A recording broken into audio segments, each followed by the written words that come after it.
25 नवंबर को अयोध्या जाएंगे पीएम मोदी। राम मंदिर के ध्वजारोहण में होंगे शामिल। पीएम मोदी के आगमन को लेकर अलर्ट पर अयोध्या एयरपोर्ट।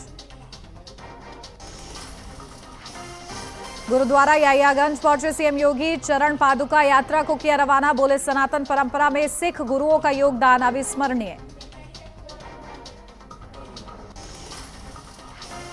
दिल्ली में प्रदूषण को लेकर सरकार का बड़ा फैसला। अब सिर्फ BS6 डीजल वाहनों को ही मिलेगी एंट्री। 1 नवंबर से होगा लागू आदेश। फिरोजाबाद में पुलिस और बदमाशों के बीच मुठभेड़। दोनों बदमाशों के पैर में लगी गोली। मुठभेड़ के बाद 2 बदमाश गिरफ्तार। चोरी की बाइक और तमंचा बरामद।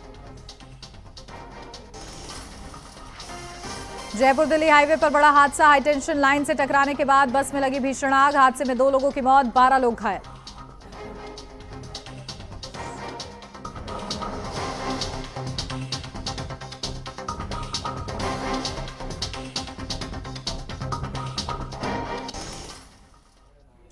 नमस्कार, आप देख रहे हैं HNN न्यूज। मैं हूं आपके साथ उन्नति भटनागर। बुलेटिन की शुरुआत करेंगे, बात करेंगे उत्तर प्रदेश की खबरों की, लेकिन इससे पहले आपको लिए चलते बिहार, जहां किस तरीके से महागठबंधन जो है मैनिफेस्टो जारी कर रहा है, क्या कुछ महत्वपूर्ण बिंदु होते हैं वो सुनवाते हैं आपको। ने मुख्यमंत्री बिहार के रूप में घोषित किया है, जिनके प्रति एक आकर्षण नौजवानों में, आम जनता में बिहार में है और बढ़ा है, और जिन्होंने कई योजनाओं को, जो अभी दीपांकर भट्टाचार्य जी ने भी चर्चा की है, 2024 से ही घोषणा की है, जिसको लपक लिया है। तो देखिए, बिहार में महागठबंधन का घोषणा पत्र जारी हो रहा है और आपको दिखेंगे तेजस्वी यादव वहां पर मौजूद हैं। और किस तरीके से इस महागठबंधन में, क्योंकि ये समझा जा रहा है कि कई मुफ्त के वादे हो सकते हैं और उसी का इंतजार है, तो तेजस्वी का जो प्रण है वो किस तरीके से इस घोषणा पत्र में शामिल किया जाता है ये भी देखना होगा, क्योंकि सरकारी नौकरी का भी वादा किया गया था और इसीलिए अब इस घोषणा पत्र में उसको कितना तवज्जो दिया गया है ये देखना होगा। तो देखिए, इस वक्त प्रेस कॉन्फ्रेंस चल रही है और क्या नतीजा, क्या मैनिफेस्टो में जिक्र होता है और किस तरीके से मुफ्त के दावे कितने होते हैं, क्योंकि इसकी संभावना लगातार बनी हुई है और जब भी जहां भी चुनाव होता है मुफ्त के दावे जरूर होते हैं। और ऐसे में से पहले भी क्योंकि RJD की तरफ से ये कहा गया था कि सरकारी नौकरी दी जाएगी, और ऐसे में वो वादा घोषणा पत्र में होता है कि नहीं ये भी देखना होगा। तो कुछ ही देर में घोषणा पत्र जारी किया जाएगा। फिलहाल प्रेस कॉन्फ्रेंस की ये तस्वीरें हम आपको दिखा रहे हैं। बिहार में महागठबंधन का मैनिफेस्टो जारी हो रहा है, तो मौके पर तेजस्वी यादव आपको नजर आ रहे हैं।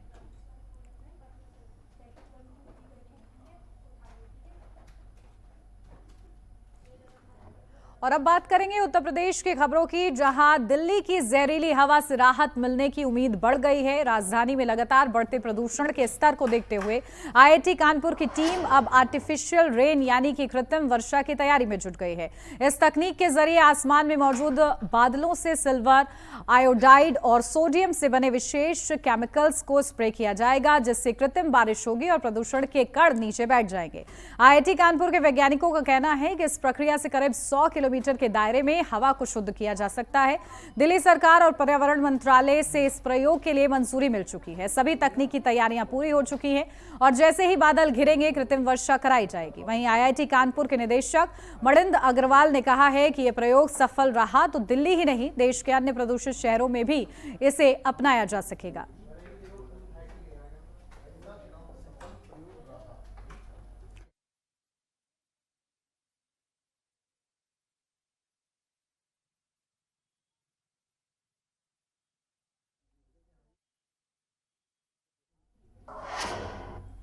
और इस बीच आपको एक बार फिर से लिए चलते हैं बिहार, जहां पर महागठबंधन अपना मैनिफेस्टो जारी कर रहा है। प्रेस कॉन्फ्रेंस में क्या कुछ हो रहा है, सीधी तस्वीर वहीं से। एक एक घोषणा दिल से लिया हुआ प्रण है। अपने प्रण को प्राण झोंक करके भी हम लोगों को अगर पूरा करना पड़े तो अपने प्रण को हम लोग जो है पूरा करेंगे। आप सब लोगों को कहना चाहते हैं कि जब भी कोई बिहारी ठान लेता है तो उसको पूरा करता है। और हम सब लोग नौजवान हैं, नए सोच के हैं, बिहारी हैं और बिहार को अव्वल राज्यों में हम देखना चाहते हैं, विकसित बिहार देखना चाहते हैं। कुछ बाहरी शक्तियां जो हैं, बाहर के जो लोग हैं, बिहार को उपनिवेश बनाना चाहते हैं, जो कि हम लोग हरगिज होने नहीं देंगे। मैं सहानुभूति रखता हूं अपने मुख्यमंत्री नीतीश कुमार जी के प्रति और सम्मान के साथ और बड़ी विनम्रता से मैं आप सब लोगों से कहना चाहता हूं कि बीजेपी के लोगों ने, भ्रष्ट अधिकारियों ने नीतीश जी को पुतला बना करके रखा है। आज हम सब लोग उनकी स्थिति को देख रहे हैं, किस रूप में भाजपा के लोगों ने केवल उनके चेहरे का जो है इस्तेमाल की जा रही है। जैसे पुतला होता है उसी हिसाब से उनको एनडीए में रखा गया है। और अमित शाह जी ने तो पहले ही कंफर्म कर दिया कि अब नीतीश कुमार जी बिहार के मुख्यमंत्री बनने नहीं जा रहे। उन्होंने साफ तौर पे कहा कि अब विधायक दल के लोग विधायक तय करेंगे कि एनडीए का मुख्यमंत्री कौन होगा। यानी स्पष्ट बात है कि नीतीश कुमार जी बिहार के मुख्यमंत्री नहीं होंगे। ये बात अमित शाह जी ने कहा है और पहले भी हम लोग कहते रहे हैं कि नीतीश जी का इस्तेमाल जो है भाजपा के लोग कर रहे हैं। चुनाव के बाद वो कभी भी मुख्यमंत्री नीतीश जी को नहीं बनाएंगे और वही बात जो है साबित हुआ है। हम लोगों ने पिछले बार 2-3 दिन पहले ही साझा रूप से मुख्यमंत्री का चेहरा कौन होगा महागठबंधन इंडिया अलायंस के तौर पे वो घोषणा किया, हमारे नाम को जनता के सामने रखा। लेकिन आज तक, अभी तक एनडीए की कोई ऐसी ऑफिशियल प्रेस कॉन्फ्रेंस या ऑफिशियल घोषणा नहीं हुई है कि भाई एनडीए का मुख्यमंत्री का चेहरा कौन होगा। और हम तो शुरू से कहते रहे हैं कि एनडीए में जो लोग हैं, प्रधानमंत्री की बातों को अगर आप सुनो, एनडीए के मंत्रियों की बातों को सुनो, उनके नेताओं की बातों को सुनो, एक एक शब्द, एक एक वाक्य को अगर आप लोग देखेंगे तो केवल नेगेटिव बातें, नकारात्मक बातें, कोई भी। तो महागठबंधन की प्रेस कॉन्फ्रेंस के जरिए एनडीए पर यह निशाना साधा जा रहा है कि आखिर एनडीए में मुख्यमंत्री का चेहरा अभी तक क्यों सामने नहीं आया और इसी के साथ घोषणा पत्र भी जारी हो रहा है। और अब बढ़ते खबरों में आगे, जहां दिल्ली से चलकर तख्त श्री पटना साहिब की ओर पवित्र जोड़े साहिब गुरुचरण यात्रा लखनऊ पहुंच चुकी है। इस यात्रा का लखनऊ में जगह जगह स्वागत किया जा रहा है। तो वहीं सबसे पहले मुख्यमंत्री योगी आदित्यनाथ ने गुरुचरण यात्रा का स्वागत किया। इस मौके पर सीएम योगी आदित्यनाथ ने कहा कि सिख गुरु के संदेश हमें धर्म, सेवा और सामाजिक समरसता की प्रेरणा देते हैं। समारोह में उपस्थित लोगों ने धार्मिक समभाव और भाईचारे के महत्व को भी महसूस किया है। उन्होंने कहा कि गुरु परंपरा ने भारत को केवल आस्था नहीं बल्कि राष्ट्र की सुरक्षा, सेवा और बलिदान का आदर्श भी दिया है। हमारी परंपरा में ये मान्यता है कि जिथे जाए बहे मेरा सदगुरु, सो थान सुहावा राम राजे। अर्थात गुरुवाणी में अंकित है कि जहां भी गुरु महाराज के पावन चरण पड़ते हैं वह स्थान राम राज्य की तरह पवित्र हो जाता है।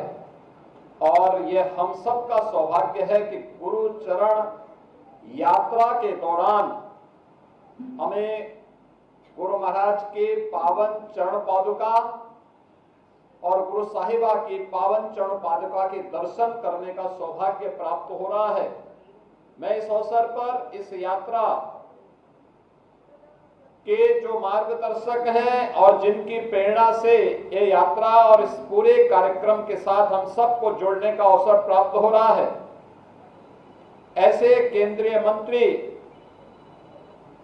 जो देश के विकास में आदरणीय प्रधानमंत्री जी के मार्गदर्शन में निरंतर प्रभावी ढंग से कार्य कर रहे हैं, ऐसे सरदार हरदीप सिंह पुरी जी का हृदय से धन्यवाद ज्ञापित करता हूं कि हमें जब नवम गुरु तेग बहादुर जी महाराज की 350वें शहीदी दिवस कार्यक्रम के अवसर पर इस शहीदी वर्ष में हम सबको जुड़ने का सौभाग्य प्राप्त हो रहा है।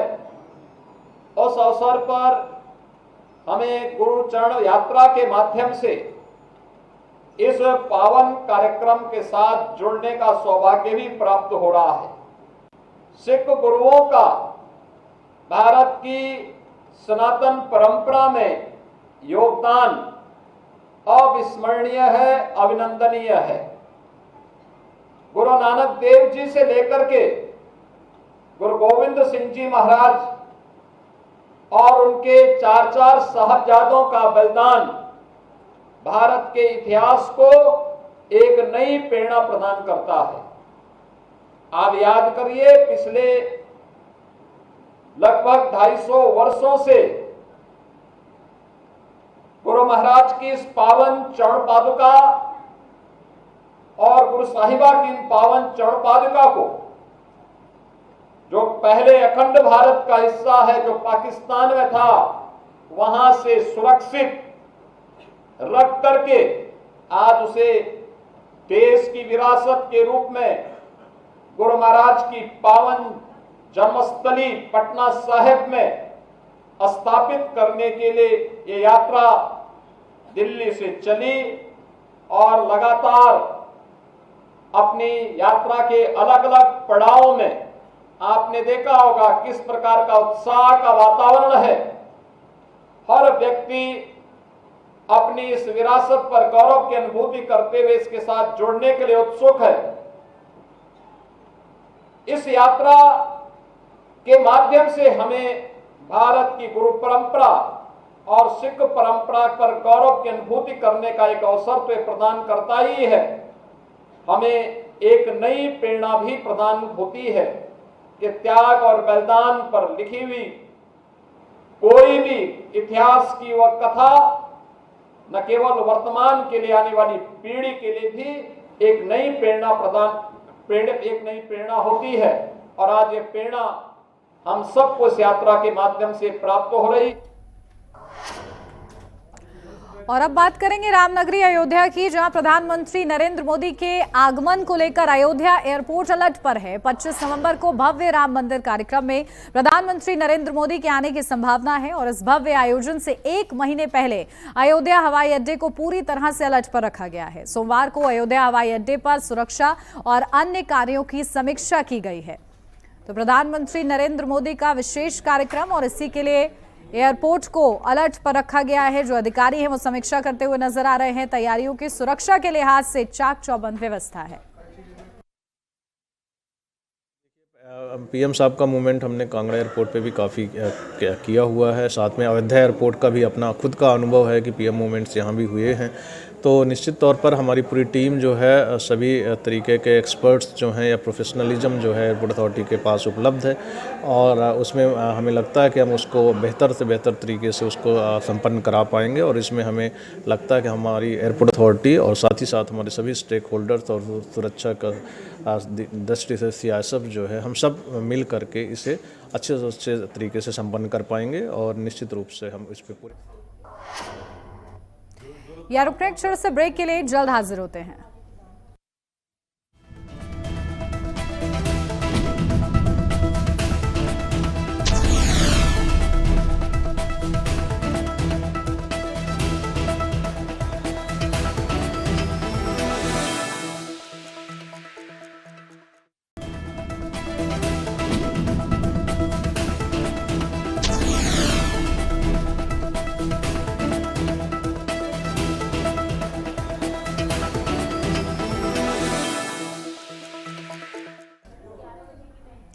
ब्रेक के बाद स्वागत है आपका। बढ़ते हैं आगे और बात अयोध्या की ही करते हैं, जहां राम मंदिर निर्माण कार्य पूर्ण होने की घोषणा हुई है। राम मंदिर ट्रस्ट के सचिव चंपत राय ने इसकी जानकारी दी है और 25 नवंबर को राम मंदिर में भव्य ध्वजारोहण समारोह आयोजित किया जाएगा।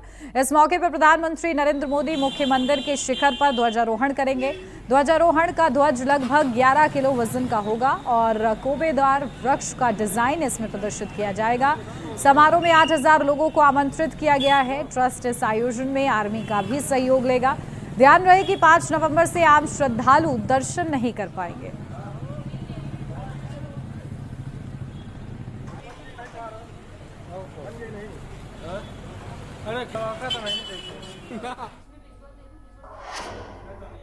उत्तर प्रदेश में अपराध नियंत्रण को लेकर मुख्यमंत्री योगी आदित्यनाथ की जीरो टॉलरेंस नीति पर सरकार लगातार सख्ती दिखा रही है। अपराधों की जांच में फॉरेंसिक विज्ञान एक अहम भूमिका निभा रहा है। फॉरेंसिक साइंस अपराधियों और दोषियों को सजा दिलाने में मददगार साबित हो रहा है। इस मुद्दे पर हमारे उत्तर प्रदेश के प्रमुख संवाददाता रोहित भदौरिया ने 2008 बैच के आईपीएस अधिकारी और पुलिस उप महानिरीक्षक राजीव मल्होत्रा से खास बातचीत की है। इस दौरान उन्होंने क्या कुछ महत्वपूर्ण कहा है, आपको सुनवा देते हैं। प्रदेश पुलिस के वरिष्ठ आईपीएस अधिकारी जो अपनी तेज तर्रार और साफ सुथरी छवि के रूप में जाने जाते हैं, राजीव मल्होत्रा साहब आज हमारे साथ में हैं। आइए जानते हैं कि उत्तर प्रदेश पुलिस जन कल्याण के लिए क्या कुछ कर रही है। सर, एचएनएन में आपका बहुत बहुत स्वागत है। धन्यवाद। सर, एचएनएन के दर्शक हैं जो जानना चाहेंगे कि जो फॉरेंसिक साइंस है जनमानस को किस तरीके से लाभ पहुंचाने का कार्य कर रही है। ये बहुत ही अच्छा आपने प्रश्न किया है। ये जो Uttar Pradesh state institute of forensic science है, ये यूपी गवर्नमेंट का एक फ्लैगशिप प्रोजेक्ट है और मैं धन्यवाद देना चाहता हूँ उत्तर प्रदेश शासन का, डीजीपी हेडक्वार्टर्स का और ख़ास तौर से हमारे माननीय मुख्यमंत्री जी उत्तर प्रदेश श्री योगी आदित्यनाथ जी का, कि उनका आशीर्वाद इस इंस्टीट्यूट पर हमेशा रहा है। इस संस्थान की स्थापना 16 अगस्त 2023 को माननीय मुख्यमंत्री जी ने अपने निवास स्थान से की थी। पहला वर्ष था और 72 छात्र थे। उसके बाद दूसरा एकेडमिक सेशन आया 2024-25 का। हम लोगों ने कोर्सेज भी बढ़ाया और छात्रों की संख्या भी बढ़ी। Forensic science, law, cyber security और एमएससी फॉरेंसिक साइंस और एलएलएम के कोर्सेज हमने प्रारंभ किए। अब इस वक्त हम तीसरे सत्र में चल रहे हैं और ये सत्र है 2025-2026 का और इस वक्त करीब 550 छात्र छात्राएं और पूरे भारतवर्ष से यहाँ पर अध्ययनरत हैं और अध्ययन कर रहे हैं। फॉरेंसिक साइंस का महत्व ये है कि ये एक वो तकनीक है, एक वो विज्ञान है जिससे हम सत्यता का पता लगा सकते हैं। हम अभियुक्त को सजा भी दिला सकते हैं और अभियुक्त को अगर गलत रूप से फंसा दिया गया है तो उसको बरी भी करा सकते हैं। जो साक्ष्य होते हैं बिल्कुल साक्ष्य आधारित अकाट्य साक्ष्य होते हैं, मेरा कहने का मतलब ये है। और इसको हम बहुत ही अच्छी तरीके से माननीय न्यायालय में पेश कर सकते हैं। और आपको ये जानकर और भी मतलब प्रसन्नता होगी, भारत सरकार ने जो नवीन आपराधिक अधिनियम 2023 लागू किए हैं उसमें अनिवार्यता कर दी है कि फॉरेंसिक आपका जो साइंटिस्ट होगा वो उस स्तर पर जाएगा जहां पर कोई अभियोग पंजीकृत होता है जिसकी सज़ा 7 या 7 साल से अधिक है। तो वहां पर अब अनिवार्यता हो गई है फॉरेंसिक साइंस की। अब जनता को न्याय मिल सके, फॉरेंसिक साइंस अपने नए आयाम को छू रही है और फॉरेंसिक साइंस को हम आइसोलेशन में नहीं देख सकते। इसको हमें इंटीग्रेट करना होगा लॉ के साथ, साइबर सिक्योरिटी के साथ और आर्टिफिशियल इंटेलिजेंस के साथ। जैसे कि आप जानते हैं कि जो टेक्नोलॉजी है, तकनीकें हैं, हर 5-6 महीने में ये अपडेट हो रही हैं। उसी के अनुरूप हमारा जो संस्थान है वो नवीन पाठ्यक्रम, online courses, offline courses, conferences करा रहा है। इसके अलावा हम यहाँ पर ट्रेनिंग भी देते हैं। करीब 400 सब इंस्पेक्टर्स की ट्रेनिंग हम लोगों ने यहाँ सफलतापूर्वक संपन्न कराई, जिन्हें नवीन आपराधिक अधिनियमों के बारे में जानकारी दी गई। हमें BPRND ने एक BIC कोर्स दिया जिसमें IPS अधिकारी यहाँ पर आए और यहाँ पर उन्होंने ट्रेनिंग ली। अभी एक IPOC है जो कि MHA के अधीन है, उसने हमें 5 बैचेस दिए हैं। और इसी के साथ इस बुलेटिन में बस इतना ही। खबरों का सिलसिला आगे भी जारी रहेगा। आप बने रहिए HNN न्यूज के साथ।